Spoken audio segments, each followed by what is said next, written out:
Okay, at the back, clear? Can you hear me?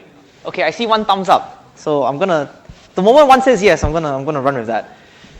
Okay, let's begin. Let's finish up sorting. After this, no more sorting. Let's do a bit of housekeeping. So quick reminder, tutorials start tomorrow. You either get a tutorial on Tuesday or on Wednesday, right? Venues should be announced. I think they did it this morning. They should have settled your venues this morning. So check NUS Mods, check my EduRec for your venues. Okay. One more thing. One more thing. People keep asking me, "Oh, is participation taken?" I keep I'm like asked this. I don't know how many times already. Like yes, it's taken. It's taken. Attendance is taken. Participation is taken. Right. So try your best in your tutorials. Here's the plan for today. We're gonna finish up sorting. So there's gonna be 2 new algorithms, but I kind of argue it's actually only one because you technically almost already know how to do quicksort. From what I showed you from last week, you almost already know how to do quicksort. We're going to do a little bit of analysis on recurrences, and then I'm going to show you something called paranoid quicksort and also paranoid quickselect. That's the plan. Whether you like it or not, this is the plan. So we're gonna live with it. All right. So again, quick refresher. Here's the sorting problem statement. As input, you're given an array of n integers. You want to modify the array. You want to modify the array so that at the end of the day, that guarantee holds. For every index, if you look at the element to its right, it happens to be the case that you're small than or equals to the element to your right. So this is the sorting problem statement. Okay. And before I sort of show you what we're going to do next, if you kind of remember what we did last week, I said like, oh, if we're going to write like for loops, we're going to write while loops, we're going to write iterative stuff, you need to think of invariance, right? You need to think about how every time you iterate through your code, you iterate through your program, you have to think about what you're trying to maintain. Okay, so today, because we're going to do things more recursively rather than iteratively for a little bit, I have to show you something called the divide and conquer paradigm. Okay, so divide and conquer is not really an exclusively CS thing. In fact, this divide and conquer thing happened long before CS was a thing, like way before CS was a thing, right? So historically, it's actually been a political thing. Some people think it's a military thing, but it's actually mostly a political thing.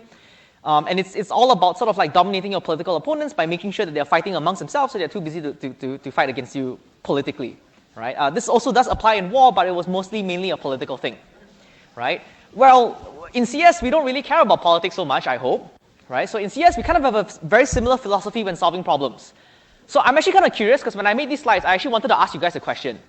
Did they teach you divide and conquer in O1S? Yes? Okay, so which means, like this hopefully should sound a bit familiar, right? But I'm just going to go through it anyway. Here's the idea. Divide and conquer is a little bit of a misnomer. There's a third step called recombine. Okay, so sometimes it will happen to be the case that when you're trying to solve a problem, there's sort of 3 things you do. The first thing you do is you divide the problem. Second thing you do is solve each sub-problem. The third thing you do is recombine the solution, right? So here's an example, right? So here's an example. Maybe I ask you to find minimum recursively. Okay, so if you are used to writing recursive code, and since you guys passed O1S, so you should be able to write recursive code, you might be able to identify your base case and your recursive calls in code, right? That's not what I want to focus on today. That's not important for what I want to do today. What's important is to see it this way. You're going to have a divide step that divides your problem into subproblems. You're going to have a conquer step where you conquer your subproblems. And you're going to have a recombine step where you recombine the solution to your problems. Right? So instead of seeing it as base case and recursive call, which isn't so helpful for me today, I want you to think of it as 3 separate steps, right? Divide, conquer, recombine. Does that make sense? Okay? So in this example, there isn't really much work when you're trying to divide the problem. In fact, probably a lot of the stuff that you've written, there isn't a lot of work done in dividing stuff. It's pretty much just, just figure out where the middle is or figure out what the endpoint is, divide it that way, right? Later on, you'll see an example where the divide step is non-trivial. It's actually like very complicated. But for now, this keeps things simple, right? So for example, for finding a minimum, you don't necessarily have to do it this way. But one way could be that you divide the array into 2 parts, the left half and the right half, right? Then you just recursively somehow combine the solution to both, recursively conquer both parts, right? So recursively somehow solve finding the minimum for the left half, recursively solve finding minimum for the right half. Once you have the answer to both, you have to recombine it. Just output the minimum to both, and that's your solution. Makes sense, right? Simple example. I hope this is understandable. Okay, so I would argue that insertion sort can actually be seen as a divide and conquer and recombine kind of algorithm. A lot of things can actually. Okay, so let me show you how to do it. Right, this divide and conquer process again in these 3 steps. Right, for example, I'm going to do this for insertion sort. You can imagine how if I have an array, instead of dividing into halves, what I could do is divide it into just every element except the last one. That's possible. I didn't say that we had to divide things in halves. Okay? You can imagine how what insertion sort kind of does is that from a PO, like sort of from a paradigm, we're sort of sorting the left half. Right? So just close your eyes, somehow someone's going to sort the left half for you. It gets sorted. Right? And after that, you can recombine the solutions by figuring out where to insert the last element. Right? In this case, it happens to go back all the way. It doesn't matter. Right? So this would be your recombine step. So you can actually see a lot of algorithms using this divide and conquer thing. It's even insertion sort can be seen as divide and conquer. Right? So again, just to reiterate, there's nothing much going on in the divide step. Right? The sort step is pretty obvious. Just solve the same problem that you're solving before. Right? And then in the recombine step, all you have to do is figure out where to put the last element. Does that make sense? Okay? So you can see this as divide and conquer. Like, there's nothing wrong with that. Right? What I'm trying to get home is the point that divide and conquer is just a point of view. Okay? So with that in mind, let's do merge sort. Right? So how is merge sort divide and conquer? Right? So instead of dividing the subproblems into sizes of n minus 1 and 1, what if we divided it into like 2 halves instead? Right? So instead of dividing it with like one element one way and the remainder of the array another way, why not just really neatly split it down 2 halves? Okay, let's pretend for a minute that after that somehow it magically gets sorted. Surprise, surprise, we're just going to recursively solve this problem. Right? Then we kind of have to figure out a way to recombine these 2 arrays. Right? So I have 2 sorted arrays now. I kind of have to combine them into a single sorted array. Right? So how should we do this? Right? So here the recombination step is not obvious, I suppose. So we kind of have to talk about the merge step. Right? So I'm going to do this iteratively, which means, dang, dang, dang, we kind of have to do this. Oh wait, sorry, I spoke too fast. I have a few slides before I say that, right? Mistimed myself. Right? So my input is this. I have 2 sorted arrays, and I kind of want to output one merge it into one single large sorted array. Right? So the merging problem statement, I'm going to write it this way. I give you 2 sorted arrays. Let's call them ARR1 and ARR2. Right? Let's say in total there are n integers. Okay? And I want you to output an extra array, so a third extra array, such that it merges the 2 of them. Okay? So it merges the 2 of them and it has to be sorted. Right? So for example, 2, 10, 20, 1, 50, 60, I should get 1, 2, 10, 20, 50, 60. Like, you should get that. Okay? So, dang, dang, dang, this is like iteratively, so I'm going to do this iteratively, so, your invariants are going to come back. Like, something about, like your sleep paralysis demon. Can you imagine if your sleep paralysis demon in the middle of the night just told you about invariants all day? That'd be kind of sad, right? But, I don't know, random thought in my head. Anyway, let's keep going, right? So here's the invariant I'm going to try to maintain. Okay, I'm going to try to move elements from both arrays, intuitively speaking, move elements from both arrays into the desired output array that we have here. I'm promised that both of these input arrays are sorted. So I want to fill the output array from left to right. Okay? And intuitively, what I want to maintain are 2 properties. Property number 1, whatever elements I have moved into my output array, they have to always be less than or equals to the remaining elements. Okay, and the second invariant, which hopefully guarantees you that the output is obviously correct, the second invariant I want to maintain is that the output array is sorted. I want this to hold at every iteration. Okay, so for example, let's say we just let it run for 3 iterations or 4 iterations or I don't know, 7, however many iterations, if we just pause it, okay? So I'm just going to let it run, pause. I should see this. Right, so the elements that I have in my output array, 1, 2, and 10, have to be less than or equals to my elements in the remaining elements from my input arrays, right? So 1, 2, and 10 happen to be less than or equals to 20, 50, and 60. That's fine, right? Or I could let it run for maybe, let's say, 2 iterations, pause. Oh, okay, I said 2, but 4. Let it run for 4 iterations, pause, right? I get 1, 2, 10, 50, 20, and 60. Should this be allowed? Does this violate our invariant? It does, right? Does that make sense? Right? Because right now, I lose my guarantee on the first, I have my guarantee on the second one, the output array is sorted, but I lose my guarantee on the first one, which happens to be the case that every element in the output array is at most the remaining elements in both of the input arrays. Right? In particular, if I put in element 50, notice how that violates the fact that it is smaller than or equals to 20. So we should not allow this. Right? So this is okay. This respects the invariant. Doing this does not respect the invariant. Does that make sense? Good? Okay, I see nodding of heads. I don't see anyone shaking their heads, right? So my point is that if you know that the first example satisfies the invariant, the second example doesn't satisfy the invariant, did you notice that we always remove elements from the left of each array, right? Like the first element, right? Basically, we can't do this, right? So for example, right, at this stage, it actually makes no sense to move the value 60 into the array. We should only consider either values 20 or 50, right? Moving 50 is still a bad choice, but it's still one of the 2 viable options, right? I'm just going to rule out one more. We definitely should not insert element 60. We should not move that. Okay, so now that I've sort of run you through a few examples, let's say that this was the invariant that I had to maintain. At the very first iteration, before we did anything else, so we're going to do the very first iteration for now. Which element should we first move into the output array? Which element? 1, right? Good. So exactly right. We should move 1. Okay?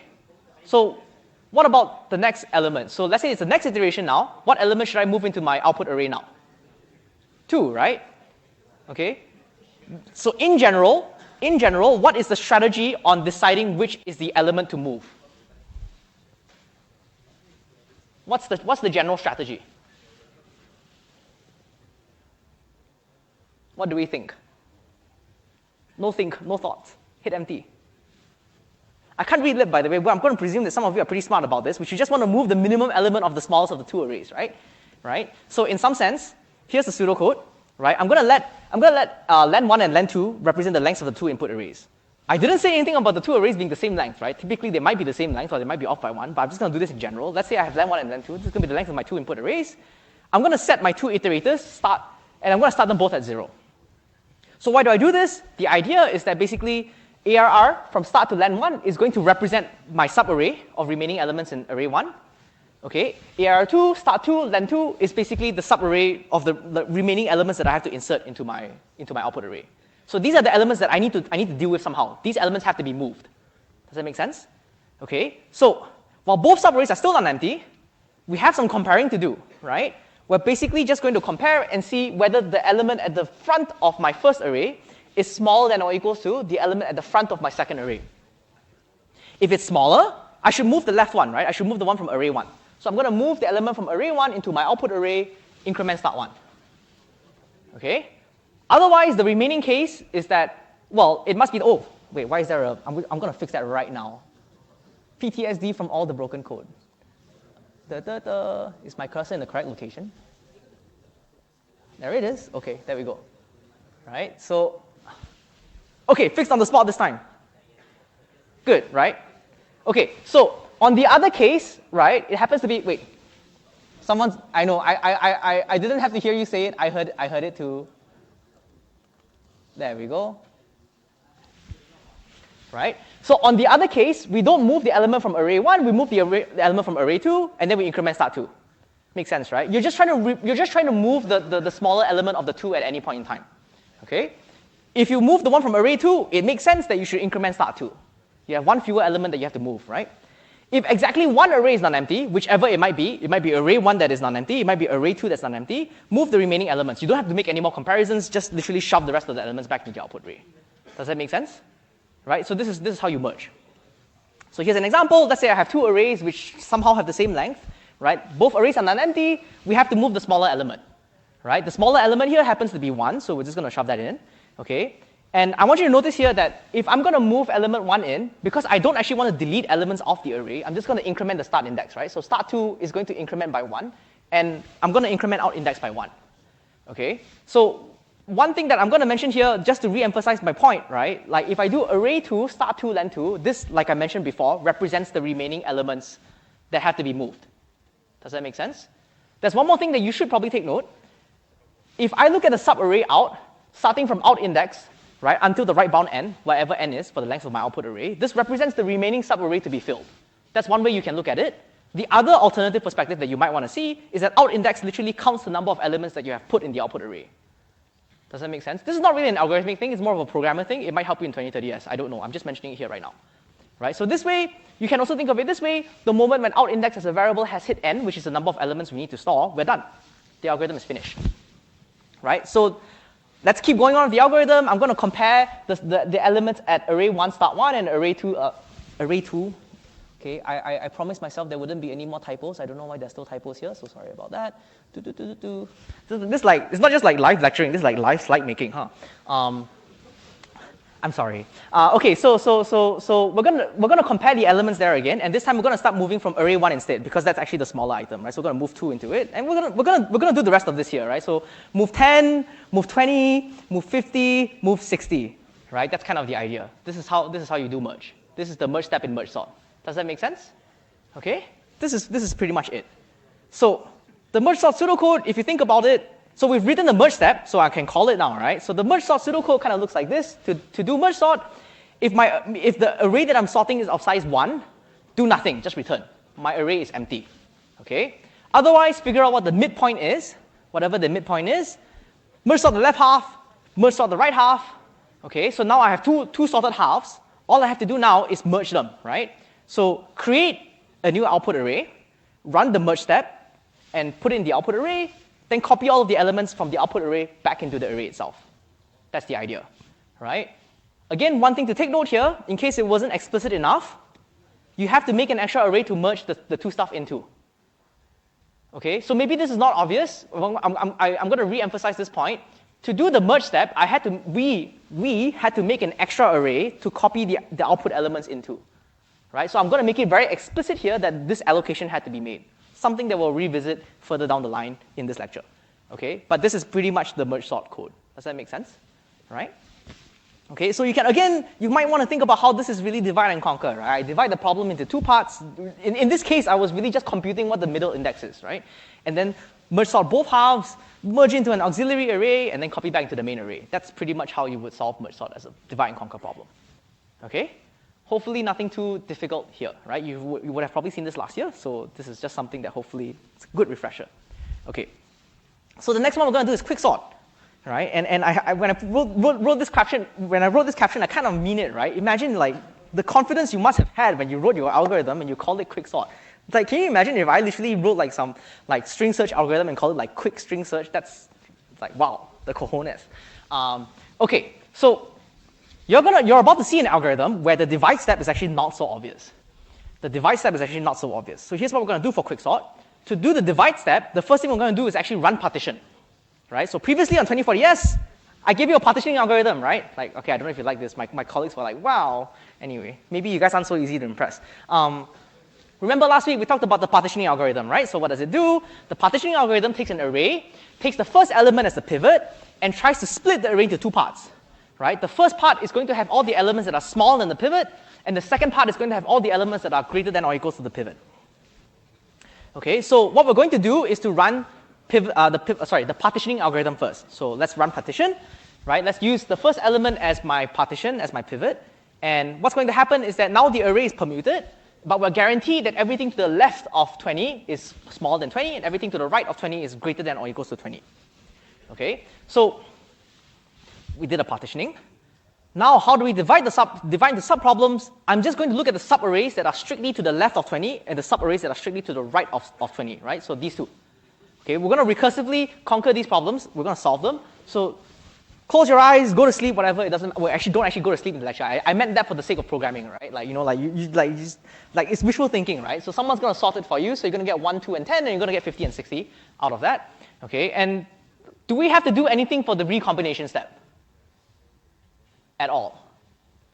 No, right? Because the array is kind of already sorted. Actually, hold on. Why does it look like that? I said that, and then my dramatic reveal was really undramatic, right? I swear this is not scripted. Oh, I swear this is not scripted. But if you guys are finding this hilarious, like that's actually reassuring.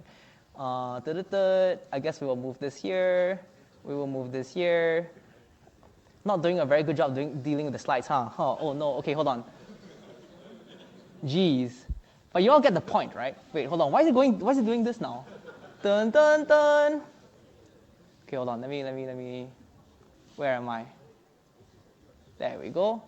Right. So I'm just gonna delete this. Eldon. How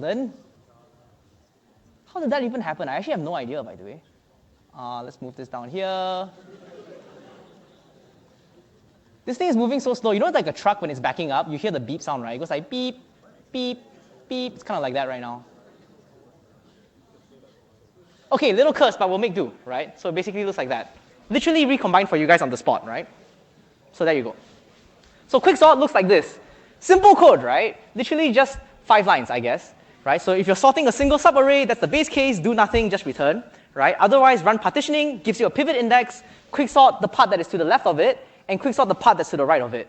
One thing I want to mention here is that if you remember my notation, one thing that I want to mention here, if you remember my notation, I use left inclusive and right exclusive in this indexing, right? So in other words, this right here is exclusive. It's an index that is not part of the array, Okay, so when I run quicksort, the way that I do it is that this quicksort will sort the elements from including index left, but excluding pivot index. Okay, and this quicksort will quicksort the array that is past pivot index, right? So if you look at the previous slide, you really ignore the middle element. Does that make sense? So I really am quicksorting only the part that is not the pivot.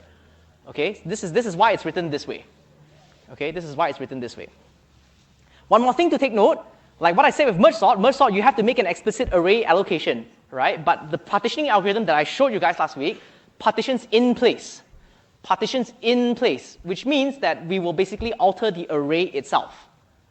Okay, so you can think about how this means that I don't have to make an extra allocation even when I'm calling the partition algorithm. Does that make sense? Okay, good. Okay, well, that was the algorithm. That was pretty much it, which means all we have to do now is some math, right, to actually figure out what's going on, right? So recall, again, last week we talked about recurrence relations. I warned you, we're going to need it, right? We're going to have to figure out how to analyze our recurrences now. That's something that I was told by one of your O1S TAs. He was explicitly not allowed to teach you guys, which means I guess the job falls on me to show you guys how to analyze these algorithms. I mentioned this last week. In general, when you want to analyze recursive functions, try to come up with the recurrence relation first, expand the recurrence a few times, figure out when it stops, spot the pattern, analyze the resulting sum, right? So you're going to hear me say this a few more times, but I think like next week onwards, I will not say this anymore, right? To figure out what the recurrence is, figure out how many calls are being made, figure out the problem size of each call, figure out how much work is being done per level, right? We also talked about this in the recitation. Let's do it today, right? So for merge sort, if you want a picture instead this time, I initially have an array of size n, and I'm going to basically merge sort two halves, right? A left half and a right half. So left half, right half.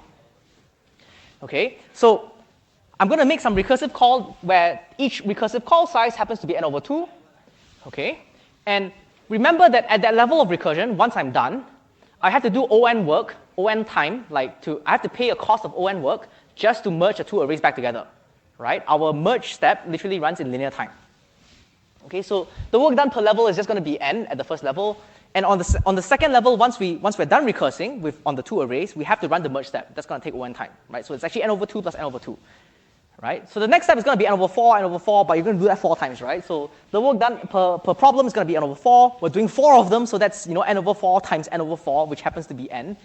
Need I say what the next one is? It's n over 16, right? It's too small. I didn't draw that. So we're just going to go all the way down the base case, right? So in the base case, when you have a single array, there's nothing to do. Just return the array itself. That costs O1 time. So it's going to be 1, and you have n of those. Okay, so again, I reiterate, at every level of recursion, we're doing on work. Why on work? Because you need to pay the cost for merging the two arrays back together. That takes linear time. Make sense? Okay. The total time complexity is going to be n log n because the height of this recursion tree is log n. Right? It's a rectangle. Think about it. The height of the rectangle is log n, and the width of the rectangle is on. So it's on log n. Right? So your kindergarten level math actually is useful here. Right? So whoever told you figuring out the arrays of rectangles was useless, well, they can eat it because you're using it now. Right?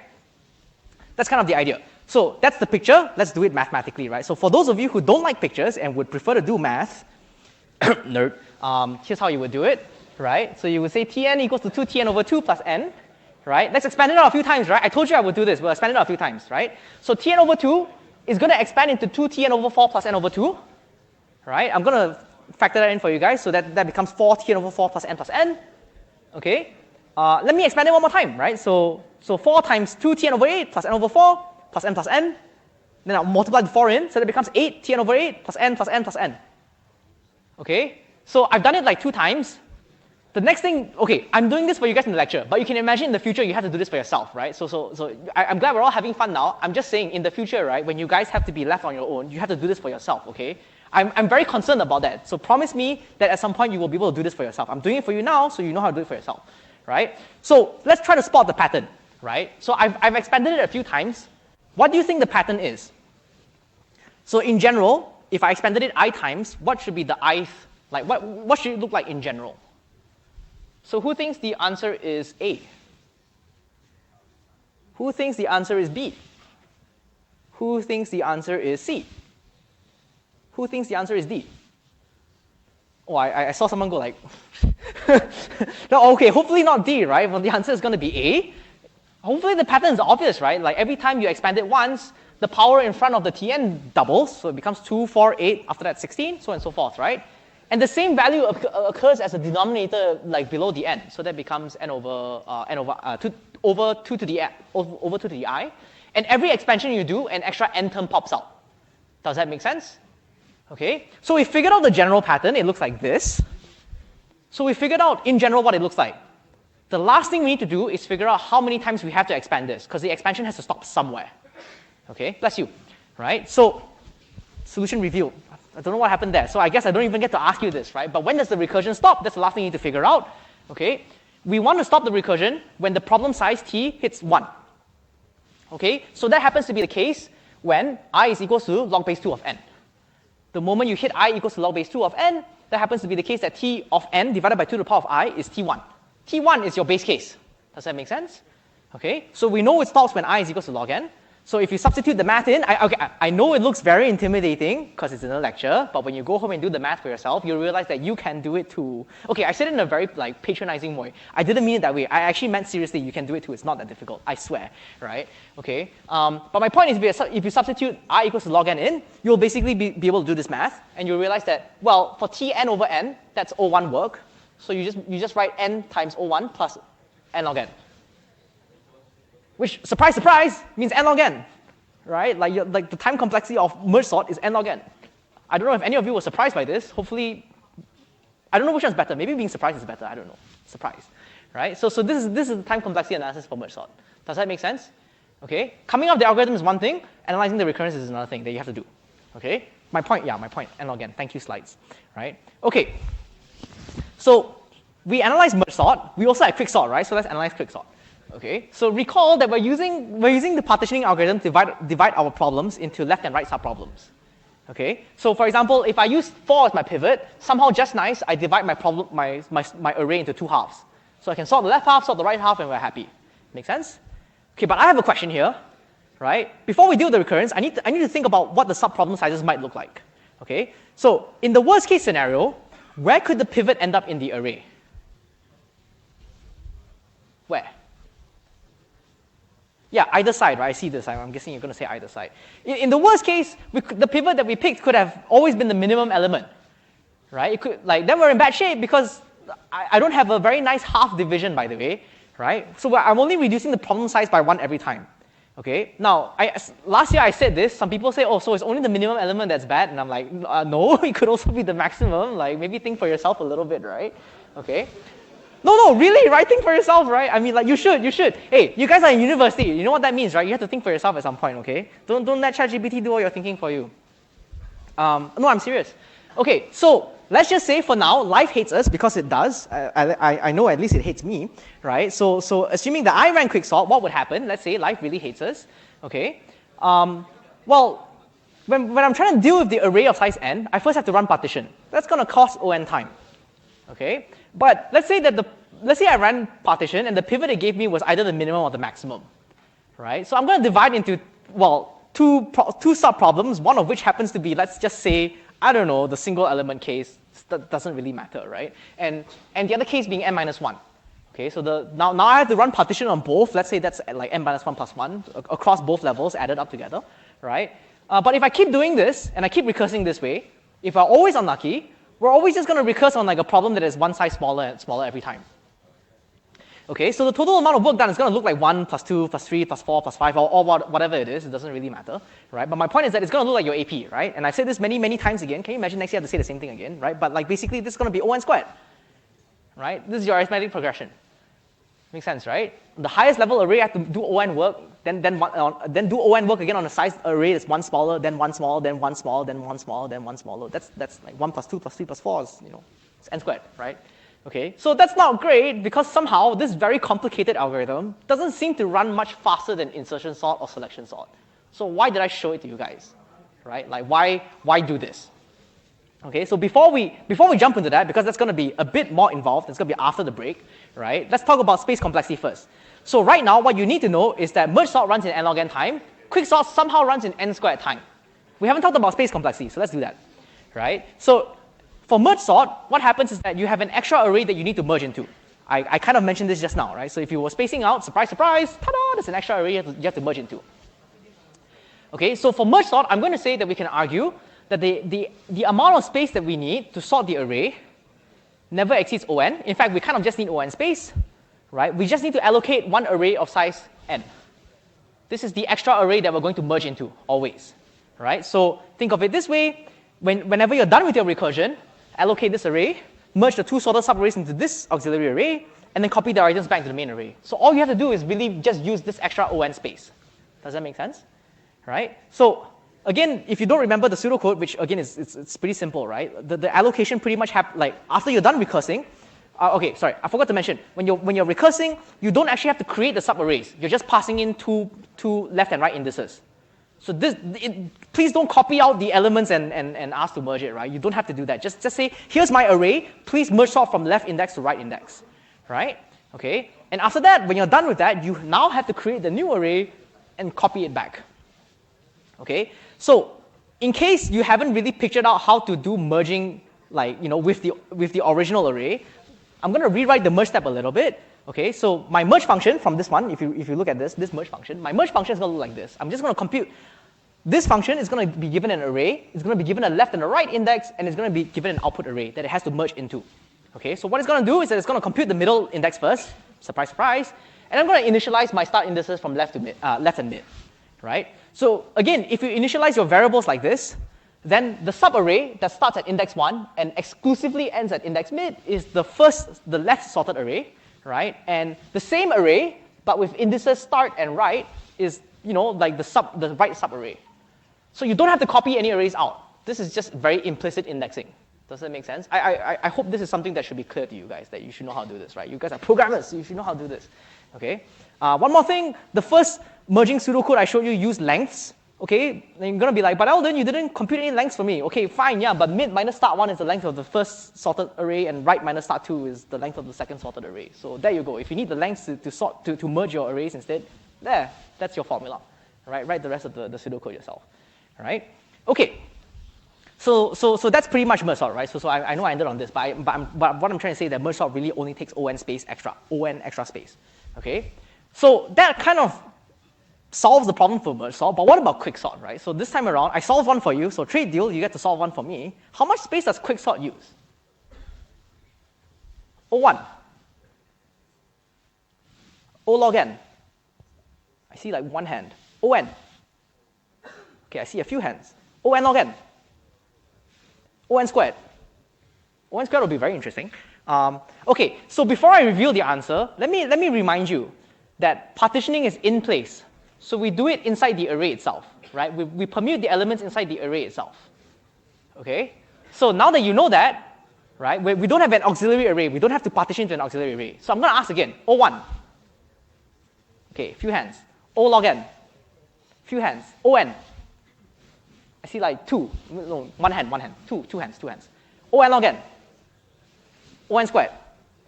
Okay, so for those of you who answered O1, congrats. You've basically activated my trap card. Like, I said no auxiliary arrays. It actually doesn't mean O1 space, by the way. But thanks for playing along, right? Okay. So for quicksort, it's very tempting to think that because you don't use an auxiliary array, that means it's O1 space, right? Because hey, I didn't have to make an extra allocation. So where's all this space coming from? Okay. I really wish it taught you stack and heap in O1S, because then that would simplify this so much more. But think of it this way, you actually need to keep track of the n recursive calls that are being made.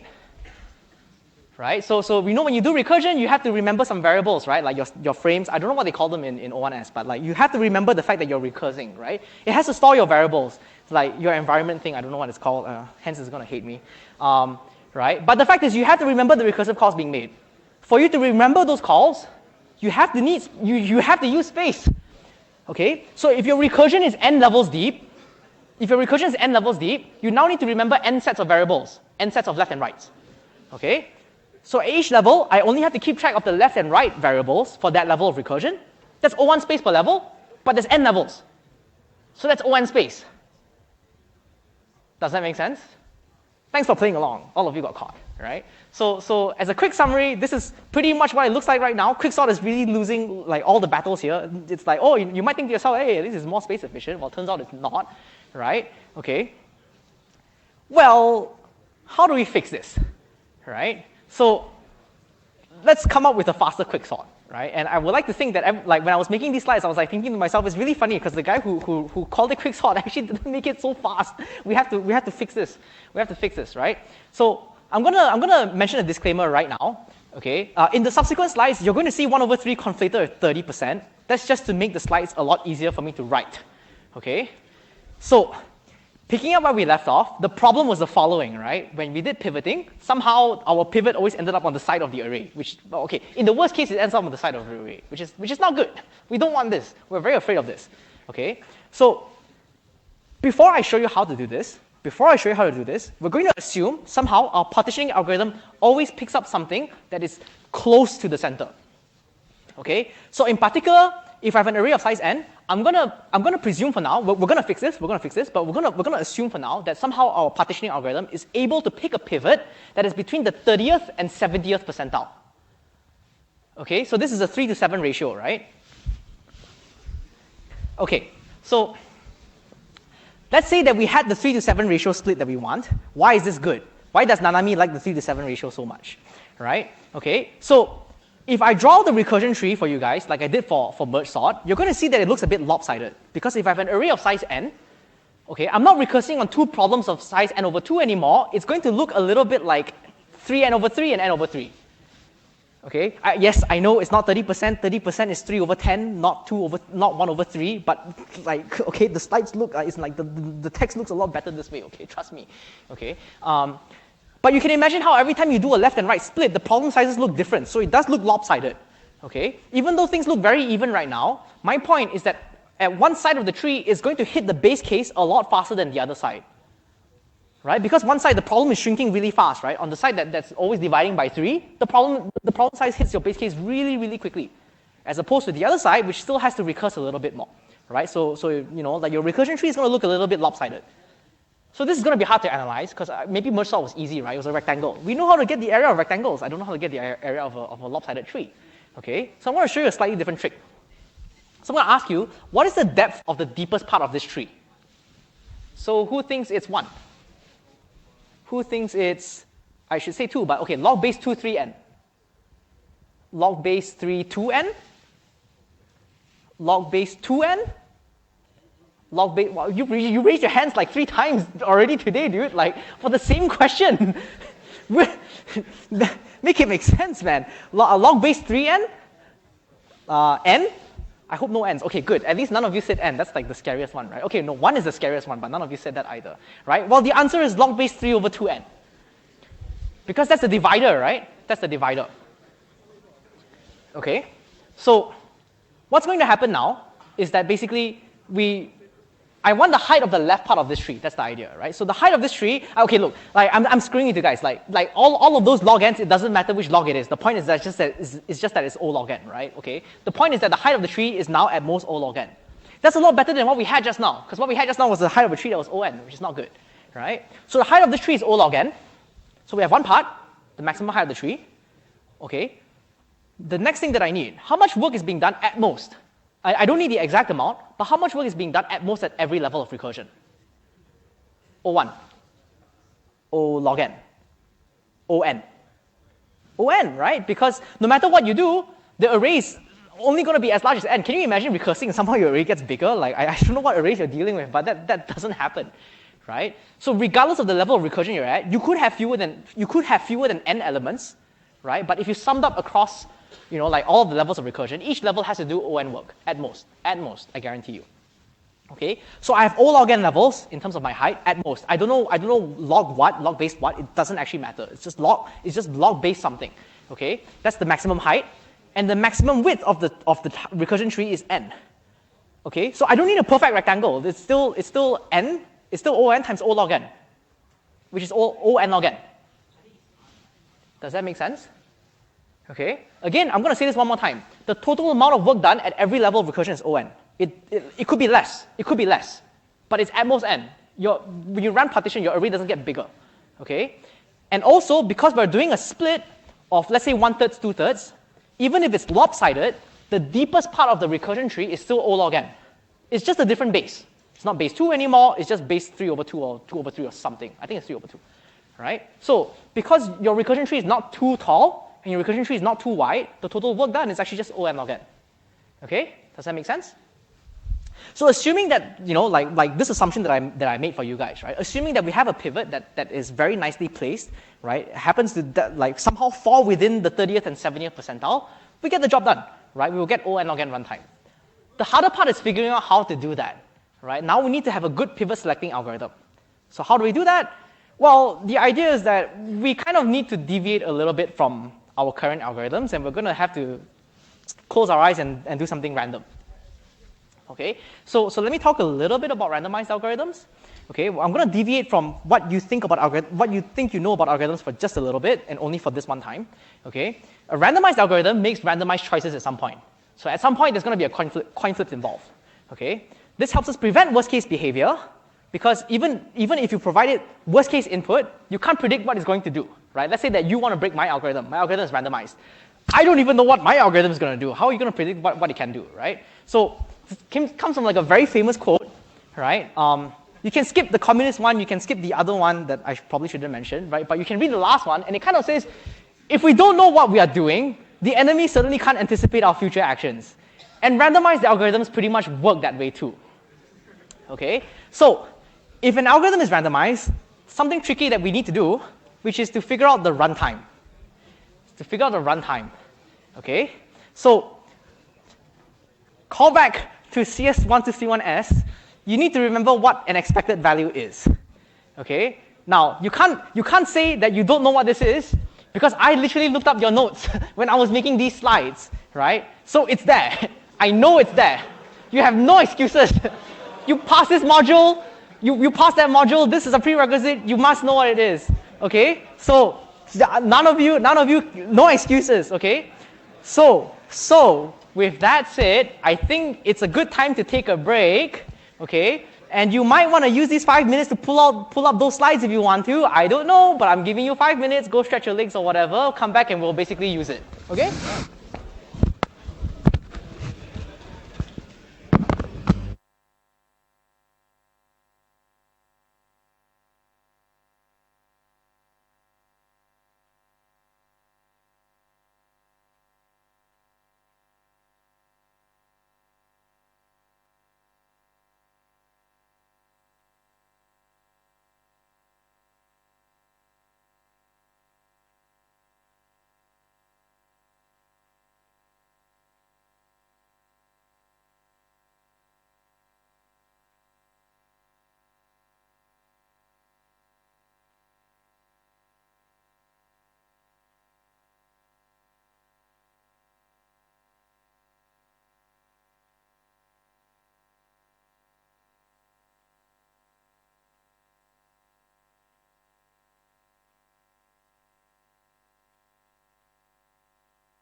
Okay, let's pick up where we left off with like the whole PTSD thing.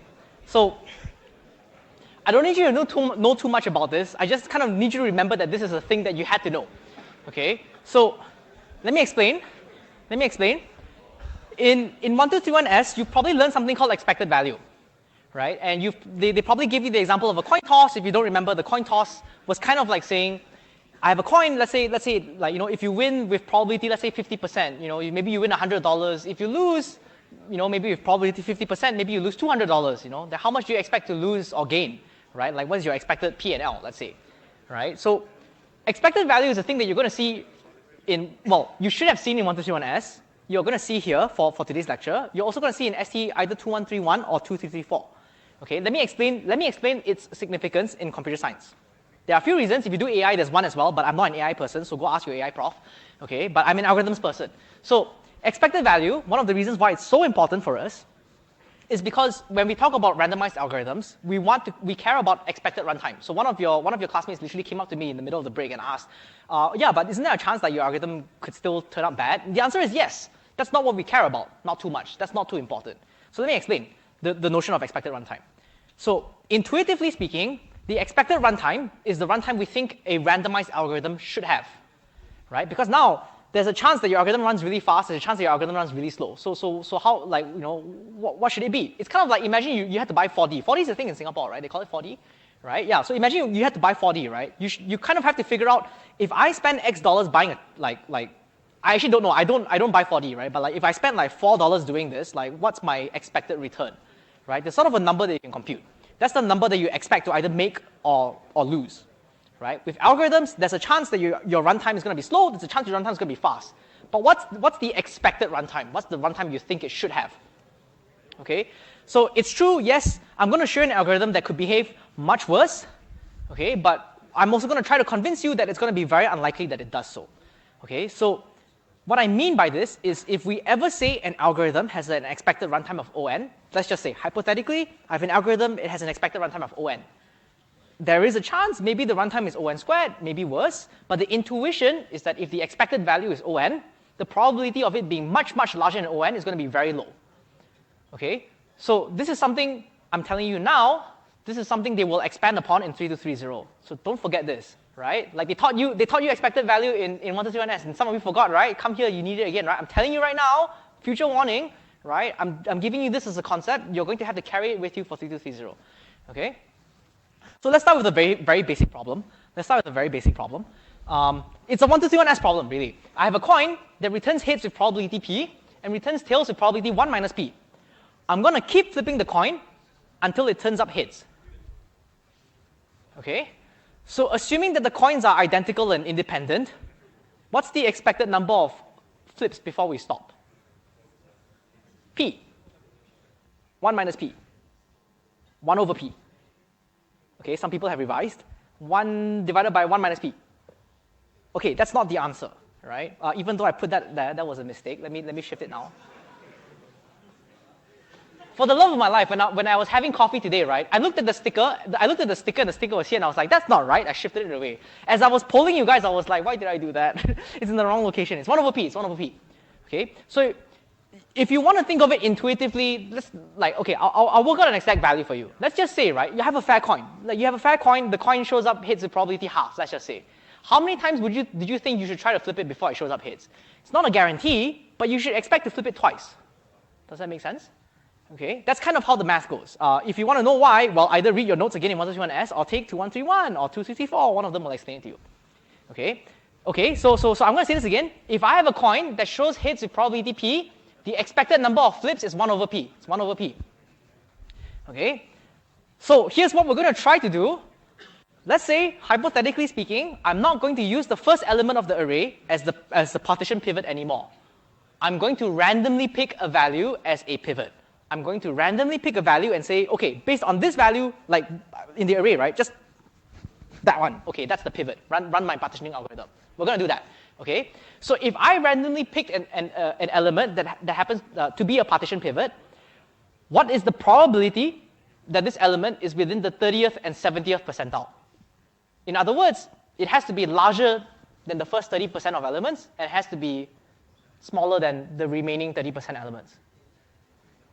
So does this happen with someone's laughing at the anime? Hey, don't mock my goat, okay? Hakari is good. Some of you know, yeah? Okay. 30% probability. 70% probability. 40% probability. Yay, everyone did high school math, right? 60%, no one's going to say 60 now, I said that, right? Yeah, it's 40% probability, right? Okay. Why? Well, because there's only 40% of the array remaining, right? Like, quick math, right? Not drawn to scale, by the way, but that's the idea. 40% of the elements remain in the middle, so that's the one that we want to hit. I want to randomly pick an item that belongs in this percentile, this above 30th, below 70th percentile, and use that as my partitioning pivot. With 40% chance, I'll hit it. With 40% chance, I'll hit it. Okay? So, let's come up with a new partitioning algorithm. So last week, we said the partitioning algorithm will use the first element, right? Today, we say no. We're going to just randomly pick one, okay? So here's what I'm going to do. I'm going to assume that this partitioning algorithm uses a specified index, pivot index, as the pivot, okay? So I'm going to run this algorithm called random partition. The way that it works, you don't have to read through all this. I'll pretty much sketch through it for you. I'm going to randomly pick an index. Okay, I'm going to randomly pick an index, and that index that I randomly pick is going to be my pivot that I'm going to use to run partition. Okay, I'm going to run partition, and I'm going to check the resulting index after we have done partitioning. Okay, if that resulting partitioning index is either below the 30th percentile mark or above the 70th percentile mark, I'll simply try again. Okay, so the only time that I'm going to quit out of this while loop is if I find a partitioning, like a pivot, that is within the 30th and 70th percentile. That's all this is saying, right? It's pretty much the previous question. I'm just saying that I want to find something that's here, right? So how do I do it? Just anyhow, right? Just randomly pick a value, partition. It's below the 30th percentile? Okay, try again. Just randomly sample, try again. Okay? So what is the expected number of times we need to run the partitioning algorithm? What's the expected number of times? 2.5 times. 4 times. Log n times. N times. Okay, the ones who got 2.5, that was really fast. How did you do it? I actually had to like plug into a calculator, right? Why is it 2.5? Well, because from the previous question, we know that we expect 1 over p tries. P is my success probability, which is 40%, right? So 1 over p is 10 over 4, which is 2.5, actually. Right? So with we expect to run this 2.5 times, which by the way makes no sense, right? How do you run half an iteration, right? So statistically, this doesn't make sense. Okay, but morally speaking, what we're trying to say is pretty much just that you should pretty much succeed like after like 2 or 3 times of trying. It's very unlikely that you'll try more than that. It's very unlikely you'll use 10 tries. It might happen, but it's very unlikely. That's the intuition. Does that make sense? Okay.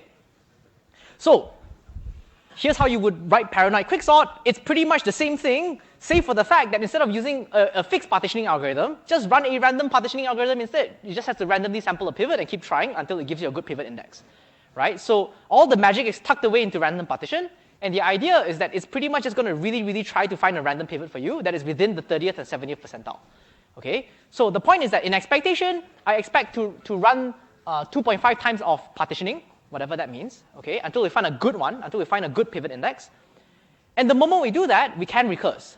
We can recurse because both sides that we recurse on is now guaranteed to be within sizes n over 3 and 2n over 3. Does that make sense? Right? By the time pivot index comes back, you might have run, in this random partition algorithm, you might have run, wait, where's my mouse? Mouse where? Here. Okay, right? In this algorithm itself, this function call itself, you might have run partition a few times. I don't know. It could be 3 times, it could be 5 times, it could be 20 times. I don't know.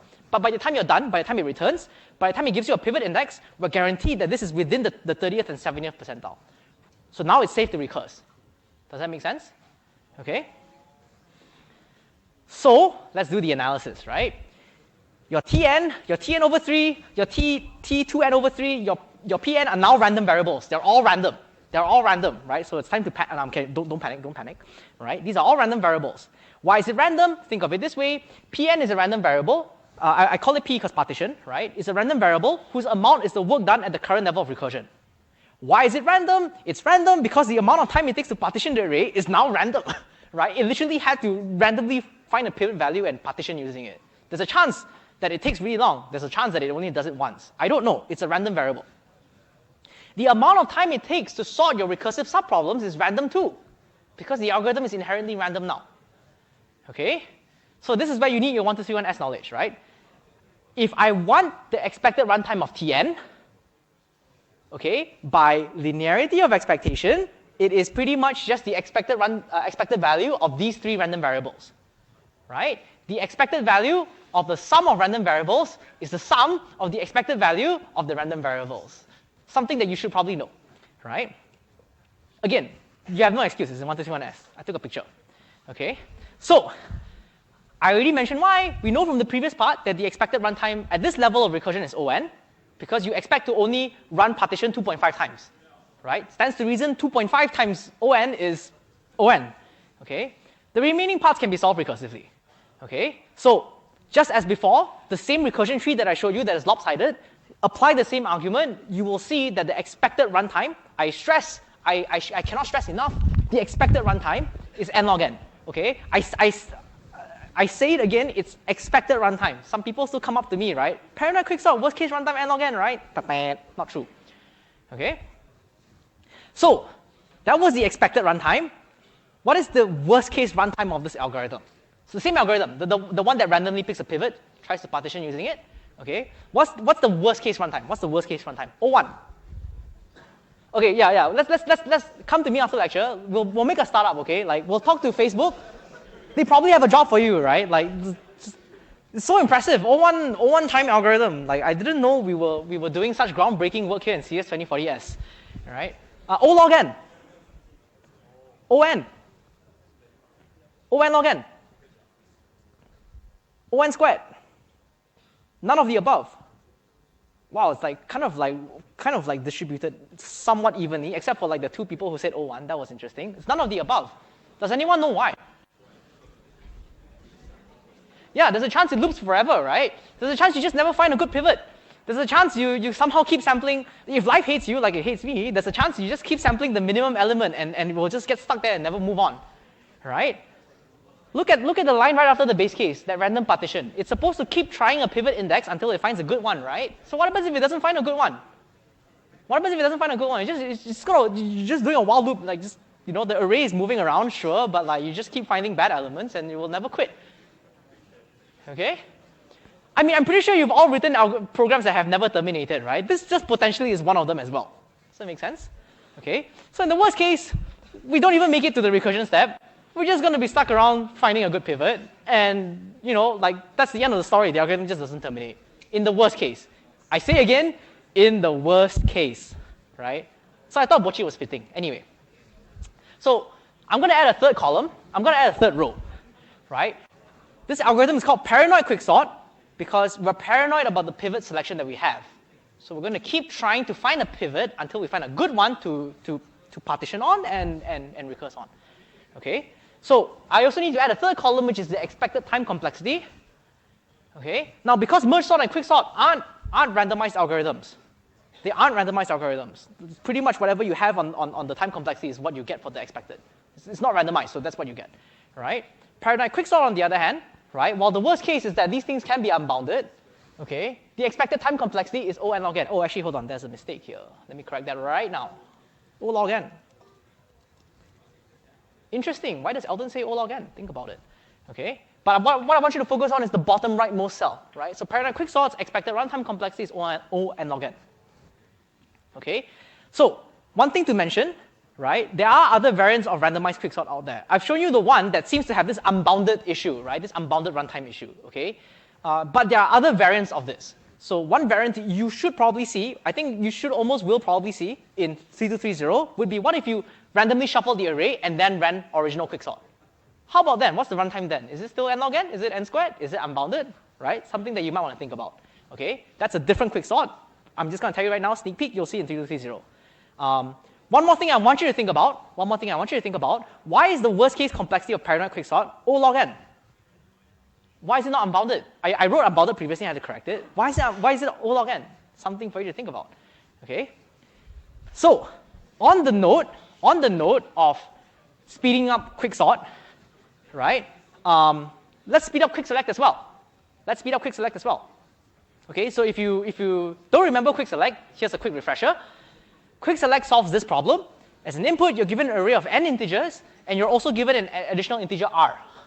Okay? and you want to output the rth smallest integer.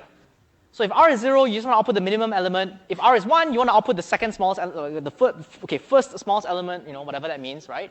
So on and so forth. Okay? So this is sort of like trying to find, like you're trying to find the rth ranked element. That was very hard to say, rth ranked element, right? That's what quick select does for you. Sometimes we call it rank or select. Actually, we just call it select, select. Okay. And this was the high-level description, right? So start with your left being 0, your right being n, right? Run the partitioning algorithm, the same one, run the partitioning algorithm on the subarray, and store the final index that you've partitioned into as I. Okay? If I is equals to k, you found the element, return it. Okay? Wait, why did I say r and k here? Okay, time to change this too, huh? Okay, let's change that right now then. Why not? This was k, right? Okay, k here, and k here. There you go. Ta-da! Right? So if you've done partitioning and you've literally ended up at the kth index, you know it's correct, right? So output k. Okay? Otherwise, the remaining two cases you have to figure out which one you want to recurse on. Okay? If you don't like text and you prefer picture, right? Run the partitioning algorithm, check the index I after you've done partitioning. If I is equals to k, you found the item you're looking for, return. Right? If k happens to be some value that is smaller than I, okay, then you need to look for the item in the left subarray. So quote-unquote recurse on that subarray. If k is larger than I, well, then the item you're looking for is in that part of the subarray, so recurse on the right half of the subarray. That's quick select, right? Refresher from last week. Okay, so let's do the analysis now. It's not new. You've seen it before, so it's pretty much almost copy-pasted, right? By the same worst-case argument that I have for quick sort, it also applies to quick select, right? Think about what happens if you always have a bad pivot. If you always have a bad pivot, first of all, you have n elements. You found a pivot that's all the way on the side, and let's say you have to recurse on the other side, right? So you recurse on an element on an array of size n-1, so on and so forth, right? So you're just going to keep recursing. Eventually, and the tree kind of just looks lopsided. Same analysis, same argument. The runtime is n squared. So quick select isn't so quick after all. It's a bit of a scam, right? They just called it quick, but it's actually not really that fast. Okay. Well, we can try speeding it up the same way that we sped up quick sort, right? So let's see what happens. Okay, so I'm gonna make a very key change here in my quick select algorithm, and I'm gonna call this paranoid quick select. I'm gonna keep randomly selecting an element within my subarray. Okay, I'm gonna use that as a pivot, and I'm gonna basically run partitioning. Again, if it's somehow too far out to the sides, if it's below 30th percentile, if it's above 70th percentile, I'm going to just try and I'm going to randomly select another pivot element and try running partitioning again. It's the same energy, right? It's the whole, what now? Oh, try again, what to do, right? Just keep trying, right? Eventually, if you find something that's within the 30th and 70th percentile, then, and only then, do you check whether it's equals to k, it's smaller than I or greater than I or whatever, right? So again, same energy as before. You just keep trying a randomized pivot until eventually it's close enough to the center. Then you do your recursion. Okay? Again, the same guarantees hold because of the fact that you've picked a pivot that's close enough to the center. Both of these arrays must be within sizes n/3 and 2n/3. Makes sense, right? Okay? Assuming life still hates us at this point, like let's say life was nice enough to us to let us find a good pivot, but life still kind of hates us. If we're unlucky, the item that we're looking for happens to be in the larger of the two subarrays. Does that make sense? Remember how quicksort you have to recurse on both, right? But quick select, you only recurse on one side. Okay? In the worst case, the item that you're looking for is in the larger of the two subarrays. So the recurrence now looks like this. I want to quick select out of n elements. Okay?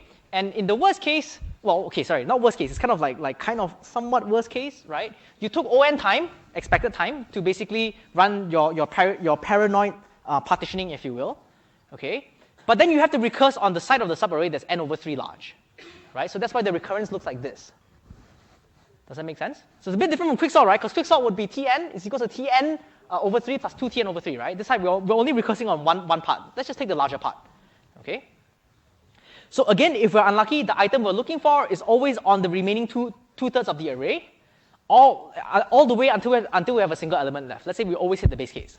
Okay? At every level, again, same argument as before, we expect to do on amount of work. Okay? So at the very initial level, we take on time, expected on time. At the next level, we take n/3 time. At the level after that, we take 4n/9 time. And then what's after that? Let's see, 8/27. then I can't multiply more than that, so I guess we'll leave it there, right? But my point is that basically you just keep recursing on the problem size this way, right? So the total work done per level, you have to sum up n plus 2n over 3 plus 4n over 9, so on and so forth. Does that make sense? Okay? So the total work done, I'm sorry, there is math involved, but will look like this. This is the summation. Makes sense, right? Okay, so next question. What does this resolve to? You all know the startup joke anymore, so please don't raise your hands if I say O1. O1? No O1s, okay. Whew. O log n? That would be very scary, right? Think about it. This summation has an n in it. How would you get O log n, right? Okay, On. Few hands. On log n. Okay, reasonable? On squared? Kind of makes sense, I guess. Anyone thinks this is kindergarten math? I don't know who did this in kindergarten, but wow, there are a few people really happy to raise their hands. Oh my god, you guys were like geniuses back then, right? Well, the answer is On. The answer is On. This is GP. To get into uni, you need to know GP, right? Isn't it a prerequisite? At this point in your admissions to NUS, do they not on the website, the NUS admissions website, literally ask you what does this resolve to? Like, it's On, right? This is geometric progression. Okay, it falls on you at this point to pull out to Google and pull out the formula after the lecture and figure out why this is On. Look, I'm telling you, this is geometric progression. This resolves to On. Okay, plug into the formula and you'll see that it's true. Okay? One more thing to mention, one more thing, last thing. I know, like, we did a lot today. We did a lot today. One last thing to mention, okay? All the pain and suffering I put you through for all of the analysis of your randomized quicksort, your randomized quick select, there is a reason for this. Let me explain. So I think around 1 a.m. last night, I had a random curiosity. If you didn't know what I taught you today, if I didn't teach you the math, if I didn't show any of these things to you, let's just say, okay, you might know quicksort from O1S, right? They taught you quicksort in O1S, I trust? No? Okay.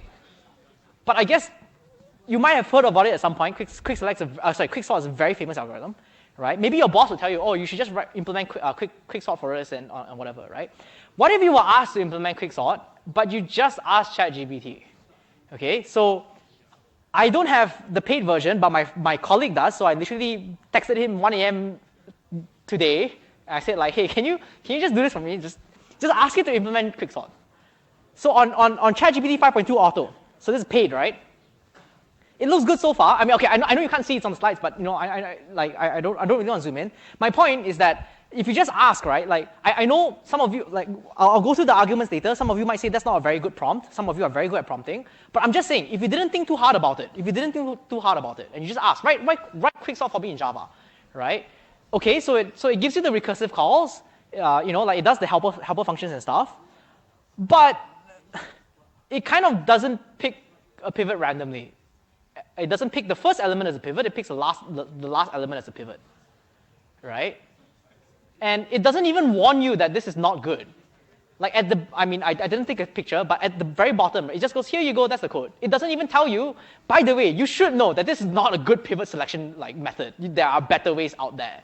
Like, it would be good if it told you, by the way, this is original quicksort, you might want to consider a better way to run quicksort. It doesn't say any of that. So you might want to ask yourself, right? Okay, one more thing to mention.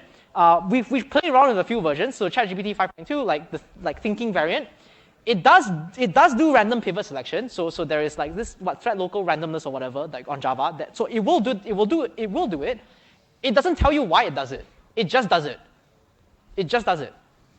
Right? So one thing I kind of need you guys to think about as well is that if you didn't know what you learned, like if I didn't teach you what you learned today, would you know what you're copy pasting? Would you know what it is? The code will run, it's correct, you'll pass your test cases, right? Like, would you know why it didn't randomly select a pivot? Would you know why it randomly selected a pivot? Like, would you know what's going on? Right? After today's lecture, you know this is bad, you shouldn't do this, right? And if you see it do random pivot selection, you'd probably be like, good, it knows how to do the right thing. But before today, would that be possible? Right? Okay, that's kind of all I have to say today. So let me round up.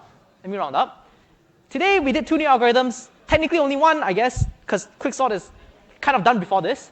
We did a lot of analysis on recurrences. We also did analysis for paranoid quicksort and quick select. Okay? Few more things. I'm almost done. Usually after the lecture, towards the midterm and the finals, people will ask me what you need to know. What I need you to know are the complexities for the different algorithms you learned today. I need you to know how to come up with the recurrences and how to solve them. Okay? I don't need you to know how to do randomized analysis. That's a 3230 thing. I only need you to understand me when I mention it in the lecture. You don't have to do those things yourself. But these two things you must know. Okay? So with that, Wednesday we start doing binary search trees. See you on Wednesday.